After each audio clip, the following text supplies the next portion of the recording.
سلمان فارسی رضی اللہ تعالیٰ عنہ فرماتے ہیں جنگ خندق کے موقع پر شدید غربت کا عالم تھا اور مسلمان دفاعی محاذ پر جنگ لڑ رہے تھے. خندق کھودی جا رہی تھی، چوڑی خندق کھودیں گے، آگ جلائیں گے تاکہ کفار حملہ آور نہ ہو سکے. غربت کا یہ عالم تھا کہ پیٹ پر پتھر باندھے ہوئے. حضرت جابر ابن عبداللہ رضی اللہ تعالیٰ عنہ کان میں آ کے عرض کرتے ہیں حضور میں نے نا آپ کے چہرے پہ نکاہت دیکھی ہے ظاہری، تو حضور 8-10 بندوں کی روٹی ہے تشریف لے آئیں. تو حضور نے فرمایا سارے ہی چلو بھائی، سارے ہی چلو. کہتے میں گھر دوڑا، بیوی سے جا کے کہا حضور تو سب کو لے کے آ رہے ہیں. تو اہلیہ کہنے لگی کہا نہیں تھا کہ 8-10 بندوں کا کھانا ہے؟ کہنے لگے میں نے کہا تجھے تیری ماں روئے کہا تھا، پر حضور نے اعلان کر دیا سارے چلو. تو فرمانے لگی بس ٹھیک ہے، اگر حضور نے اعلان کیا ہے تو اللہ رسول ہمیں رسوا نہیں ہونے دیں گے، پھر آپ آنے دیں. آپ کیفیت دیکھیے، خندق کھودی جا رہی ہے، غربت کا یہ عالم ہے، بھوک کا یہ عالم ہے. بظاہر اسلام پر جو غربت ہے کہ پیٹ پہ پتھر باندھے ہوئے ہیں. ایک چٹان آ گئی، ٹوٹتی نہیں صحابہ سے. میں علماء سے تو میں نے شروع میں کہہ دیا میرا خطاب ہی نہیں، طالب علموں سے، دینی طالب علموں سے یاد رکھنا مسجد میں خطبہ دینا بھی بڑی شان کی بات ہے، لیکن مسجد کمیٹی والوں کی نہیں ہوتی، مسجد اللہ کی ہوتی ہے. رب کا گھر سمجھ کے کبھی جھاڑو دے نا تو بخاری میں وہ حدیث بھی ملتی ہے کہ جو بوڑھی جھاڑو دیتی تھی اور وصال کر گئی، صحابہ نے بتایا نہیں تو اللہ کے رسول نے قبر پہ کھڑے ہو کے دوبارہ جنازہ پڑھا تھا. اٹھ فریدا ستے ہاتھ جھاڑو دے مسیت، تو ستے تے رب جاگدا تیری ڈاڈے نال پریت. لیکن اگر نبی کریم سارے کام دستے مبارک سے کر لیتے ہیں، یہ بھی سنت حضور نے ہمارے لیے چھوڑی ہے.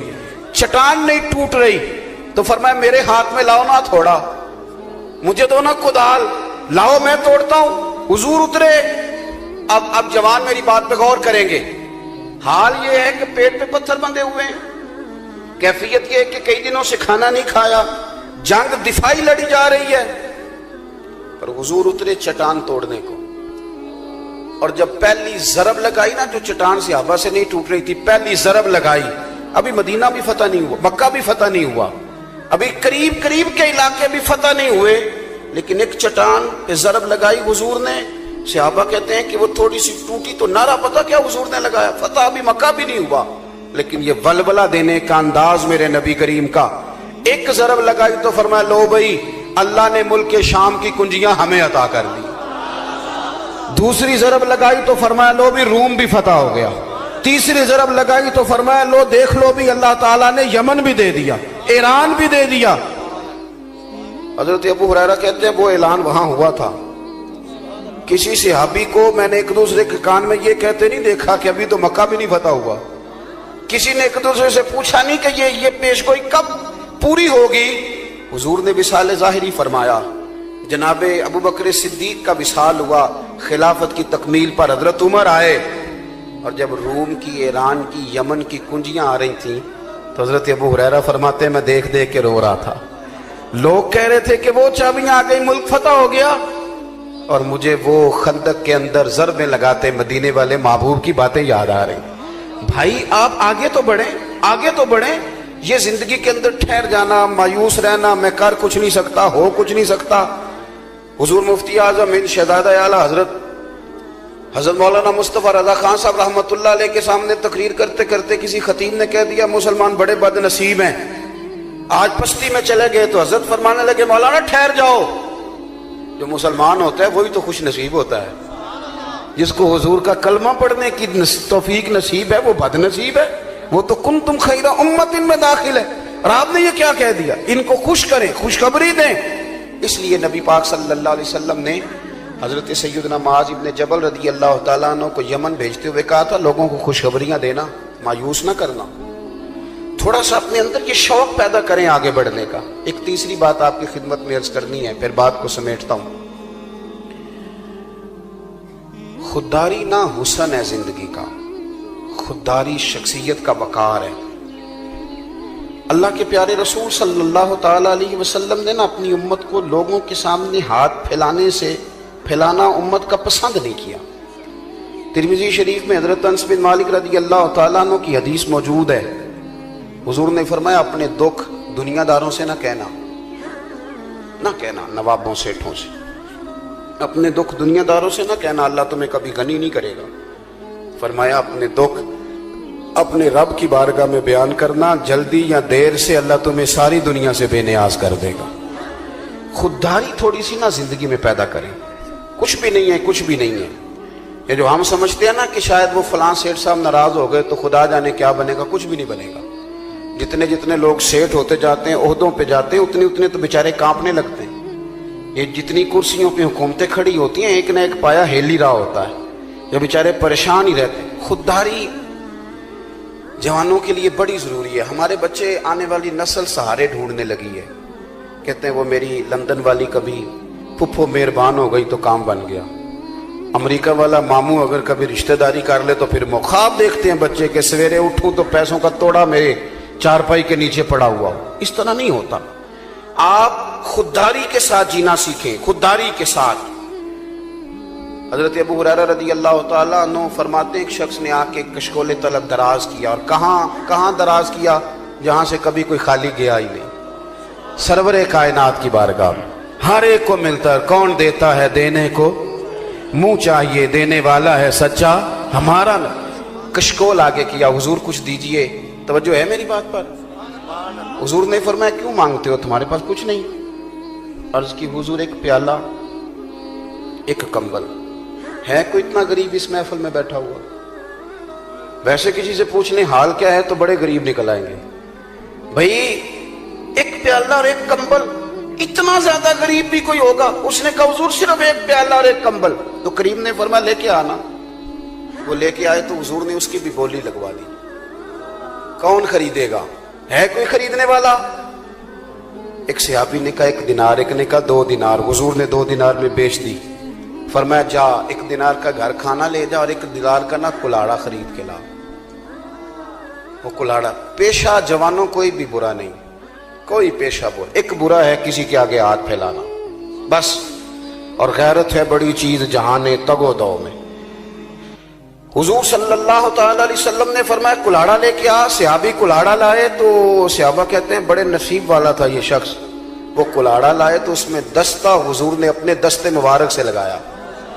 فرمایا جا کے نا لکڑیاں کاٹ جنگل سے، انہیں کاٹ کے بھیج، کھا بھی اور کھلا بھی، پہن بھی اور پہنا بھی، پی بھی اور پلا بھی. جا 15 دن نظر نہ آنا. کہتے ہیں 15 دن کے بعد آئے تو حضور نے فرمایا اب کیا حال ہے؟ عرض کی حضور پہلے ایک پیالہ تھا، اب سارے گھر کے برتن بن گئے. پہلے ایک کمبل تھا، اب سب کے لیے بستر تیار ہو گئے. آپ کے اندر جب خودداری آتی ہے، جب عزت نفس آتی ہے، لا یسألون الناس الحافا. قرآن مجید نے اصحاب صفا کی تعریف کی کہ وہ لپٹ لپٹ کے سوال نہیں کرتے، وہ دیکھتے ہی نہیں. وہ نہیں یہ کام کرتے کہ کون آیا ہے تو کیا لے کے آیا ہے اور کون آیا ہے تو کیا دے کے جائے. یہ مزاج نہیں. حاتم طائی سے کسی نے پوچھا تھا کہ اپنے سے سخی بندہ بھی کبھی دیکھا ہے؟ اس نے کہا دیکھا ہے. کہا کب؟ کہنے لگے میں نے ایک دفعہ سارے شہر کی دعوت پکائی تھی. میرا خود ہی ارادہ بنا کہ میں ذرا دیکھوں کوئی رہ تو نہیں گیا. چہرے پہ نقاب ڈال کے تو میں نکلا. سارے شہر میں دیکھا کہ ہر شخص آ گیا ہے پر ایک بوڑھا جنگل میں لکڑیاں کاٹ رہا ہے. میں نے اس شخص سے کہا کہ میاں آپ کو دعوت میں نہیں بلایا حاتم طائی نے؟ تو کہتے ہیں بابے نے بڑی انوکھی بات کی. کہنے لگا پتر بلایا تھا پر مجھے نا اپنے ہاتھوں کی کمائی کا چسکا لگ گیا ہے. ہاتھوں کی کمائی کا. میں آپ کو یقین سے عرض کروں، دعوتوں میں لوگ، شادیوں میں لوگ اتنے مزے سے روٹی نہیں کھاتے. میں نے ایک دفعہ اپنے ابا جی سے پوچھا آپ کو پسند کیا ہے؟ کہنے لگے پتر جی تو بھوک لگی ہوئے تو ہر شاہی پسند ہے، پھر تو چٹنی بھی بڑی پسند ہے، تو نہ لگی ہوئے تو پھر نخرا ہی ہے، پھر یہ ہے کہ جو بھی پکا ہے اس میں نقص ہی ہے. وہ کہنے لگا جی مجھے اپنے ہاتھ کی کمائی کا نا چسکا لگ گیا ہے، اب مجھے دعوتوں میں زیادہ لطف نہیں آتا تو میں اس لیے نہیں گیا. حاتم طائی کہتے ہیں میں واپس لوٹنے لگا تو اس نے آواز دی. اس نے کہا پتر آپ دعوت پہ جا رہے ہو؟ میں نے کہا ہاں. تو کہنے لگا یہ 5 دینار میرے بھی لے جا. حاتم طائی کو تو ضرورت نہیں تو لنگر پکانے والے کو دے دینا، بڑے بڑے اچھے لوگوں نے کھانا کھانا ہے، چلو میرا بھی حصہ پڑ جائے گا. حاتم طائی کہتے ہیں میں گھوڑے سے نیچے اترا، بابا جی کا ہاتھ تھام کے میں نے کہا بابا میں تو مالدار ہو کے سخی ہونا، تو غریب ہو کے بڑا سخی ہے. وہ کیا کہتے ہیں درویش، مالاں والے سخی نہیں ہوندے، تے سخیاں کول مال نہیں ہوندا، ایتھے اوتھے دوویں جہانی سخی کنگال نہیں ہوندا۔ اپنی زندگی میں نا خودداری، اعلیٰ حضرت بریلوی رحمت اللہ علیہ تیل لینے چلے گئے دکان پہ سرسوں کا، پھر وہی بات آ گئی کچھ کام اپنے ہاتھ سے بھی کرنے چاہیے۔ شاگرد مرید بڑے تھے، خود چلے گئے تیل لینے، اس سے کہا میاں یہ سرسوں کے تیل کی بوتل بھر دو، اس نے بھر دی۔ فرمانے لگے کتنے پیسے؟ کہنے لگا حضور ویسے تو 5 آنے کی ہے، آپ ہمارے عالم ہیں، آپ 3 آنے دے دیں، آپ کو 2 آنے رعایت کرتے۔ فاضل بریلوی نے پورے ہی 5 دیے، فرمایا تو سارے رکھ، میں اپنا علم 2 آنے کا نہیں بیچا کرتا، کروں مدح اہل دول رضا اور پڑے اس بلا میں میری بلا، میں گدا ہوں اپنے کریم کا، میرا دین پارا نہ نہیں۔ دیکھو اگر خودداری آپ کی طبیعت میں آئے گی تو آپ اپنے آپ کو نا تھوڑا باوقار محسوس کریں گے، آپ کو یوں لگے گا کہ آپ عبادت کر رہے ہیں، تجارت نہیں کر رہے، آپ کو محسوس ہوگا کہ آپ کی زندگی جو ہے اس پر کسی اور کا نہیں، آپ کا اپنا قبضہ ہے۔ آپ محسوس کریں گے کہ آپ جو کہہ رہے ہیں وہ ڈنکے کی چوٹ پہ کہہ رہے ہیں، آپ کو یوں لگے گا کہ آپ کے پاس جو کچھ ہے وہ اپنا ہے، آپ قیدی نہیں ہے کسی کے۔ شاعر، بس بات ختم کر رہا ہوں، شاعر حضرت سے معذرت کے ساتھ بعض شعراء ایسے ہوتے ہیں کہ وہ قابل رحم ہوتے ہیں، طبیعت ایسی ہوتی ہے، اور رات کو چادر اوڑھی ہے تو 3-4 دن گزر گئے، ایک الگ دنیا ہے نا یہ بھی۔ تو ایک شاعر بیچارہ بڑی خستہ حالی میں کہیں چوک میں تھا، مکھیاں بھنک رہی تھی، تو ایک مالدار آدمی گزرا، اس نے فقیر سمجھ کے چند روپے پھینک دیے۔ تو شاعر نے کہا کہ یہ کیا؟ اس نے کہا اب غریب آدمی ہو، تو خوددار آدمی تھا، اس نے کہا اپنے پیسے لے جا۔ اس نے کہا تمہیں ضرورت تھی تو دیے۔ تو اس نے جو شعر کہا وہ مجھے بڑا پسند ہے، اس نے کہا کہ اگر ضرورت پڑے گی نا تو میں اللہ رسول سے مانگوں گا، تجھ سے نہیں مانگوں گا۔ اس نے کہا رکھ لے، تجھے ضرورت ہے۔ اس نے کہا یہ آرزو کرم اور میں آپ سے کروں، یہ بھیک اس کو دیجئے جس کا خدا نہ ہو، یہ بھیک اس کو دیجئے۔ بہلول دانا بیٹھے تھے، ہارون رشید گزر رہا تھا، کہنے لگا بابا کوئی حکم ہو تو بتائیے، یہ آرزو کرم اور میں آپ سے کروں، یہ آرزو کرم اور میں آپ سے کروں، یہ بھیک اس کو دیجئے جس کا خدا نہ ہو۔ وہ بہلول دانا تشریف فرماتے تو ہارون رشید گزر رہا تھا، بڑا لاؤ لشکر، نعرے بڑے لگ رہے ہیں، تو حضرت اس کو دیکھ کے مسکرانے لگے۔ اس نے کہا بابا ہنستا کیوں ہے؟ فرمانے لگے ہنستا اس لیے ہوں کہ یہ جو آج تیرے نعرے لگا رہے ہیں تجھ سے پہلے بھی کئیوں کے لگایا کرتے تھے، وہ بھی اسی طرح ہی راضی تھے جس طرح تو آج راضی ہے نا، اسی طرح تھا۔ وہ نیچے اتر آیا، کہنے لگا حضور میں نے سنا ہے آپ مقروض ہیں، کوئی حکم ہوا تو بتائیے گا۔ آپ پھر ہنسنے لگے۔ اس نے کہا ہنستے کیوں ہو؟ فرمانے لگے تجھے کس نے بادشاہ بنایا؟ تو بڑا ہی بیوقوف ہے۔ کہنے لگا کیا مطلب؟ آپ فرمانے لگے تیرا رب کون ہے؟ وہ سنو یار، تیرا رب کون ہے؟ کہا اللہ۔ تو فرمایا میرا کون ہے؟ کہا اللہ۔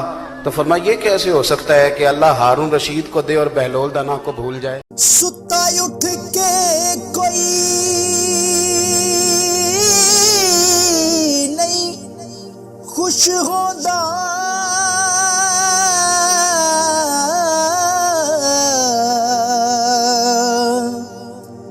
بڑے ستے جگا کے میں ویکھیا